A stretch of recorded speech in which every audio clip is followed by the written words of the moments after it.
Hello, welcome back to our classroom management lesson with Miss Rani.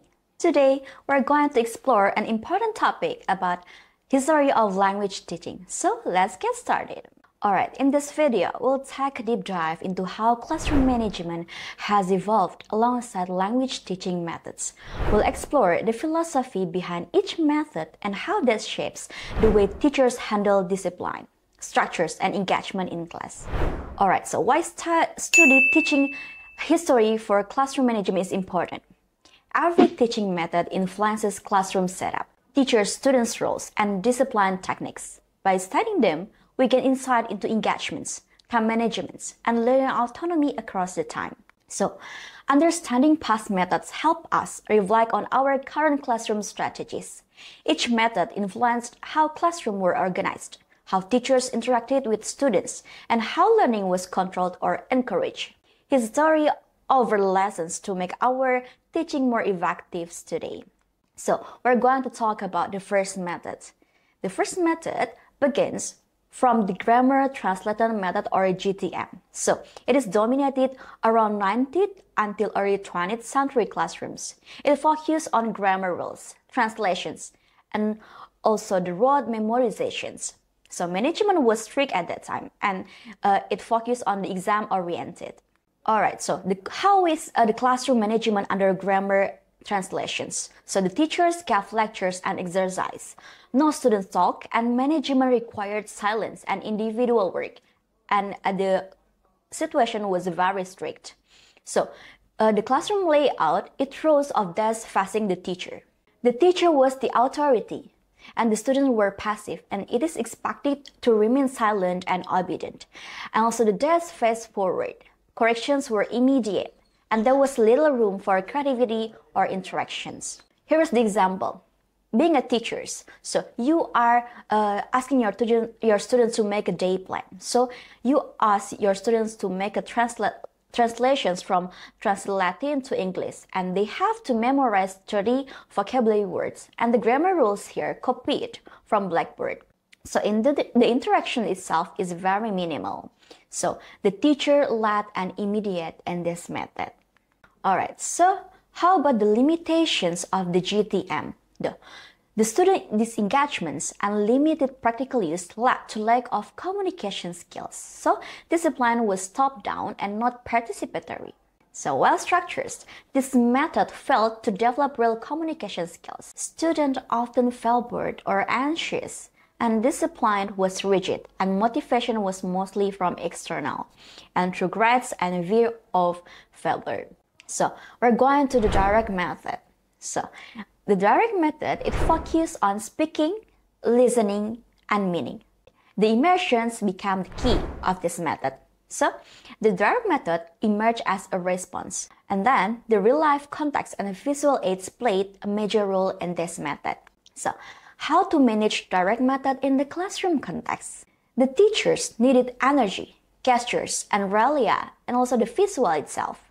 And the students tried to repeat it, practice dialogue, and guess meanings.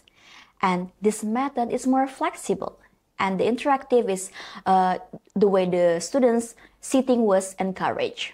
Here, as a teacher, the teachers needed to be dynamic, using gestures and objects to convey the meaning, and the student repeated the phrases, practice dialects, or so on. That makes the learning process meaningful. Alright, so I'll give you the example about the direct method in the classroom context when you are teaching a language. Okay, for example, you are as a teacher holds a pen. This is a pen. Alright, so hi students, please repeat after me. Alright? This is a pen. And then the students try to repeat what the teacher have said. Alright, this is a pen. So, as a teacher, you can do more repetitions for your students. Try to do repetitions. It makes the students become more friendly to speak English, to speak the language you have taught to your students. Alright, so it will stimulate your students, then they will ask you that, what is this? The students will respond based on their own ideas. And in this method, there is no translations and immediate oral corrections. Alright, so the challenge of direct method management itself, it requires small class size, well-trained teachers, and resource for sure, and difficult in rural or exam-focused system. Alright, despite its benefits, the direct method required small class sizes, and also the trained teachers, and plenty of materials, and it was difficult to implement in under-resourced or exam-driven schools. We move to audiolingual method or ALM. Alright, so in ALM, it is rooted in behavioral psychology. It gives the students stimulus, response, and reinforcement. Alright, so this method was grounded in behavioral psychology. So it became popular to train military personnel in foreign language quickly and efficiently in the past. Alright, so how do you as a teacher manage audiolingual classroom? So the class routines focus on repetition and corrections. Classroom were quiet, except for control choral drilling. Technology like tape recorders were managed precisely at that time. Alright, so every sentence was repeated until perfect in this method, and mistakes were corrected immediately to reinforce correct habits. Alright, so I'll give you the example. As a teacher, you may giving stimulant for your student like I eat, and then the students will repeat I eat. How about when the teacher is pointing a boy? So the teacher must teach them to change the subject from I becoming he, and then how about him? He eats. That's one of the example. So when the students made mistakes, the teachers immediately make a correctness for the students. So errors immediately corrected via repetition until it's perfect. Alright, talking about the critique of ALM method, criticized for being robotic and non-interactive. Classroom lacked meaning and spontaneity. Transfer to real life was limited. Alright, but this method was effective in the short term but lacked depth. Students often couldn't use the language in real situations. Classes were repetitive and overtly lacked creativity or interaction. Now, we move to cognitive revolutions. It is a purpose by Chomsky. So, Chomsky rejected behaviorism. So, language is internal and generative. Learning should be meaningful, not mechanical. Chomsky challenged behaviorism by arguing that language is generated internally, not just imitated. This led to more focus on understanding and meaning rather than repetitions. This is the classroom management in cognitive approach. In cognitive approach, it is encouraged thinking, guessing, and problem solving. Management promote learner inquiry and conceptual understanding. Quiet reflections and student output were very valued. For example, the teachers guided the students to think critically, ask questions, and explore language patterns. And the classroom became quieter, but more mentally active, and management focused on passing, reflections, and guided discovery. Alright, so here is the example of inductive grammar discovery when your student learn about the grammar. So students perhaps analyze the sentence like she walks, he eats, then discover at plus s for it depends on the subject. If it is he, she, it, and it use as after the subject. So the teacher manage passing and facilitates the discussions. Let's move to the next method. It is called at from form to functions. It is called at CLT images. So communicative language teaching emphasizes fluency, social interactions, and context. Mistakes are tolerated if meaning is clear. Alright, so here are how as a teacher you are managing the CLT classroom. So desks arranged for interactions. Tasks are student-centered. Noise is managed, not silence. Peer correction and collaboration encouraged in this method. So the classroom layout changed. The desks were arranged in pairs or groups, and students work on tasks, role plays, and discussions. And the teachers here, she can manage time, provided feedback, and let the students take their own ownership. Alright, so here's the example of CLT tasks. So your students are playing role play at the market. So you divide them into buyer and seller, and then you can ask them to make a conversations. For example, like one buys vegetables, and then the students will speak and use phrase like how much is it? How much the cucumber? and it focuses on negotiations. And the teacher here are observing and giving delay feedback. Let's move to the next method. We're talking about today's trends. In today's trends, it more focused on learner-centered environments. So, in today's era, emotional intelligence is very important. Culturally responsive practices, flexible layout, and trauma-informed teaching are very growing in today's era. Alright, classrooms are now more student-centered. For example, like the teachers focus on emotional intelligence, inclusions, and flexibility. And the management itself also includes supporting mental health and creating a welcoming environment. From those that I have mentioned about the history of language teachings, alright, so I can conclude that from translation drills, technology like AI nowadays, it's managing a classroom requires adapting to students' needs. Alright, technology realities and teaching goals. A great teacher blends method to create safe structures and inspiring environments. From strict grammar drills to AI-assisted collaboration, for example, like now there's a lot of AI or educational app the students and the teacher can use for the process of learning and teaching.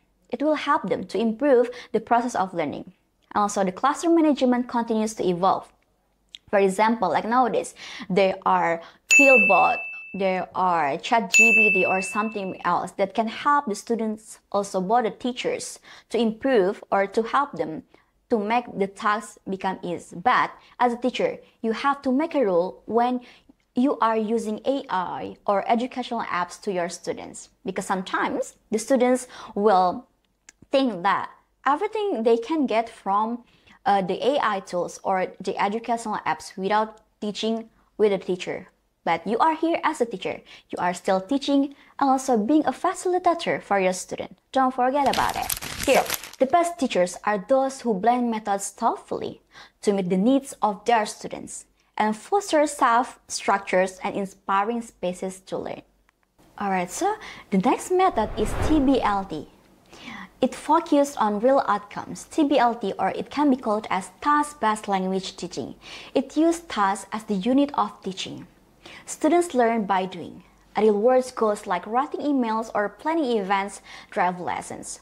So in TBLT, the teacher gives task instructions, monitor teams, and debrief outcomes. Classrooms are active and cooperative. The teacher's role here becomes that of a facilitator. They give clear task instructions, monitor group work, and help students reflect after completions. Collaborations and time management were the key in this method. So, here's the examples of TBLT. You are, as a teacher, asking your student to plan a school trip, and you divide them into some groups. So, groups choose destinations, transportations, and costs itself. And after they are discussing and then they finding some source from any source, they have to present to class using English, using speaking English. And the teachers here, the teacher may check the group rules and ensures times is used well. Alright, so the groups decide on the destinations, cost, and transport and so on, and it helps them to gain more insight from any source. Alright, so we move to digital turn, or it is called as TELL. So nowadays, technology becomes a very influenced many aspects. So technology enhanced learning includes apps, AI, and games. Classrooms now involve mobile phones and laptop. So today's. Now, teachers must adapt their management style to suit this blended environment. Alright, so how to manage technology in the classrooms? Alright, as a teacher, you have to set device use policies, monitor digital engagement, use breakout rooms, and platform wisely. Prevent distractions with clear goals. Alright, so here's the example when you are teaching your student using AI grammar feedback tool. For example, like there are Grammarly or Quillbot, and you ask the students to write and submit their paragraph to AI, and the AI or Quillbot or Grammarly can give them feedback. So it makes them to help and know through peer edit with prompts. And the teacher here, as a facilitator, and also the teacher try to monitor and also guide the students until they can make a revisions and become better. That wraps up our lesson on classroom management in language teaching history for today. And remember, effective classroom management evolves with teaching methods, and knowing the past helps us manage better today.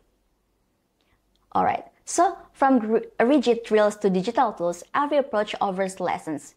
Great teachers adapt, blend techniques, and manage with both structure and care. Keep exploring what works for your students and keep growing as a teacher. Thank you for today's lesson. See you next time.